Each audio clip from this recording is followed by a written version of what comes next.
কাঁঠাল দিয়ে দেশি আলু দিয়ে হচ্ছে। এই যে কাঁঠাল আর আলুটা একটু সেদ্ধ করে নিয়েছি, নিয়ে তেল দিয়েছি, শুকনো লঙ্কা, সাদা জিরে আর তেজপাতা ফোড়ন দিয়ে এই যে হলুদ লবণ দিয়ে ভেজে নিচ্ছি।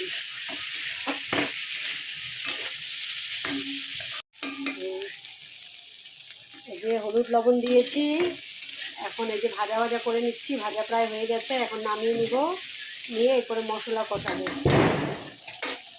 যে সর্ষের তেল দিয়ে দিয়েছি, শুকনো লঙ্কা, সাদা জিরে, পেঁয়াজ দিলাম ফোড়নে,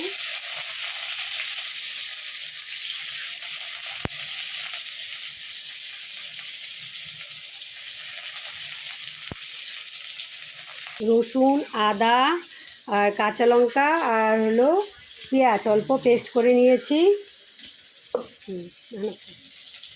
ঠিক আছে, এই যে পেস্টটা দিয়ে দিলাম।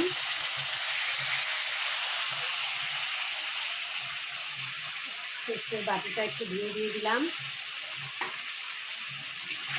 এই যে এখন এটার মধ্যে একটু লবণ আর একটু হলুদ দিব পরিমাণ মতো।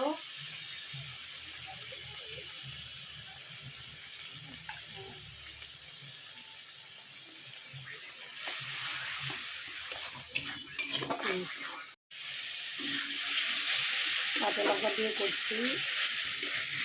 এই যে মশলাটা একটু ভাজা ভাজা করে নিলাম।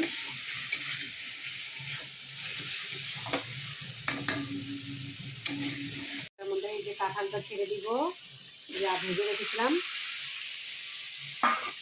কাঁঠাল আলু।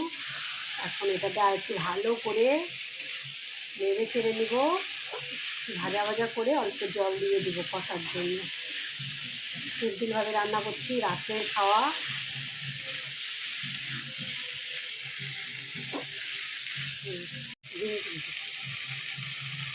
অল্প জল দিয়ে ভালো করে কষিয়ে নিচ্ছি, তেল না ছাড়া অবধি।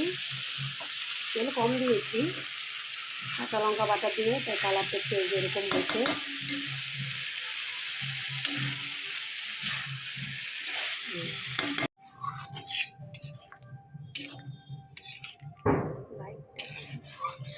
এই যে নামানোর আগে একটু গরম মশলা দিয়েছি। হয়ে গেল আমার কাঁঠাল, একটু ঝোল ঝোল রেখেছি।